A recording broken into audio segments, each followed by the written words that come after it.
देखिए, हथियार जो है, लाइसेंसी हथियार आत्मरक्षा के लिए, ये तो भारत में संविधान का राइट है, ये तो सभी को दिया है। आप भी रखिए, आपको किसने रोका? आत्मरक्षा के लिए रखिए, आत्मरक्षा के लिए रखिए, अपने राष्ट्रीय स्वाभिमान के लिए रखिए। देखिए, सलमान खुर्शीद तो पगला गए, पहले भी उनके इस तरह के स्टेटमेंट आए और उनको माफी मांगनी पड़ी है। पूरी कांग्रेस इस समय सटिया गई है। ये 130-35 साल की, कितने साल की कांग्रेस हो गई, जितने पुरानी और जितनी बुजुर्ग कांग्रेस थी उतने ही इसके आचरण बिगड़ते जा रहे हैं। कभी ये सोनिया जी को देवी बता देती है, कभी राहुल गांधी को राम बता देती है। इसलिए तो हम कहते हैं ना कि कांग्रेस के मन में राम नहीं है, क्योंकि अगर कांग्रेस के मन में राम होते तो राहुल की तुलना भगवान श्री राम से कभी नहीं की जाती। इसलिए तो कहा जाता कि वही निकम्बी कांग्रेस है जिसने सुप्रीम कोर्ट में लिखकर यह हलफनामा दिया था कि राम काल्पनिक है। तो जिसकी नजरों में राम काल्पनिक है, उसकी नजरों में राहुल गांधी बंदर राम दिखता है। और इसलिए ऐसी कांग्रेस को मेरी यही की प्रार्थना है कि राम को राम मानो, भगवान को भगवान मानो। ये जो कठपुतली का आपको आदमी मिला है, इसको अपने हिसाब से भली नाच नचाओ, पर भगवान मत बनाओ। सर, उमा भारती का एक बयान, स्थानीय सरकार का भी अपना एक CID विभाग है और थानों से भी ये सारी चीजों का संकलन होता है। ऐसे कई लोग हैं जो मध्य प्रदेश में माहौल बिगाड़ने की साजिश रच चुके हैं। अभी ने हाल ही में आपने वो कौन सी जोड़ो यात्रा थी, भारत जोड़ो यात्रा, उसके जो एक गांधी निकले थे, वो कौन सी मोहब्बत बांट रहे थे उनकी, लेकिन यात्रा में किस तरह के नारे लगे थे। वहाँ नारे तो देशद्रोही के लगे थे, वहाँ नारे तो पाकिस्तान जिंदाबाद के लगे थे।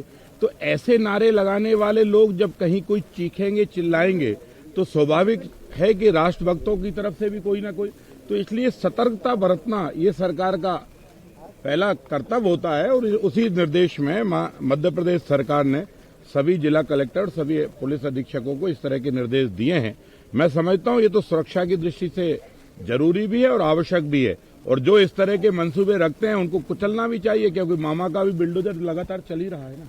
सर, सतर्कता की बात कर रहे हैं, वो कह रहे हैं कि हथियार रख देना चाहिए, कभी साथ भी बोल रहे हैं हथियार रख देना चाहिए अपनी सतर्कता के लिए। देखिए, हथियार जो है, लाइसेंसी हथियार आत्मरक्षा के लिए, ये तो भारत में संविधान का राइट है, ये तो सभी को दिया है। आप भी रखिए, आपको किसने रोका है?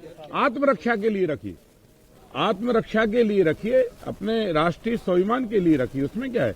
कभी अरे चाकू तो रोज लोग घर में सब्जी काट रहे का, हमसे काटते हो क्या? चाकू से ही तो सब्जी काटते हो ना, तो चाकू लोग रखते हैं। लेकिन इसका मतलब ये कतई नहीं है कि किसी को भी सज्जन को सताया जाए। कोई दुर्व्यवहार करने वाला, बेटियों को छेड़ने वाला, अपराध करने वाला, भारत की संप्रभुता को चैलेंज करने वाले के लिए तो सबको लड़ना पड़ेगा।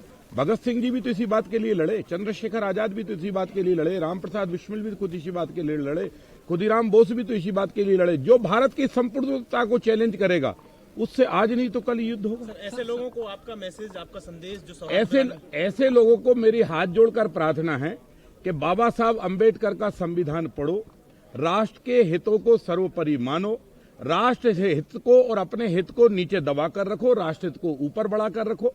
तो मैं समझता हूं कि सभी धर्म के लोग हिल मिलकर रहेंगे, सब एक दूसरे को गले मिलेंगे।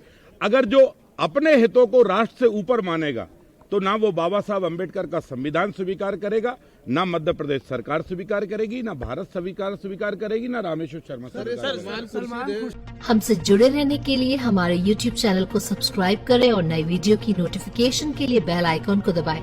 अगर आप ये वीडियो Facebook पर देख रहे हैं तो लाइक जरूर करें और ज्यादा से ज्यादा शेयर करें। धन्यवाद।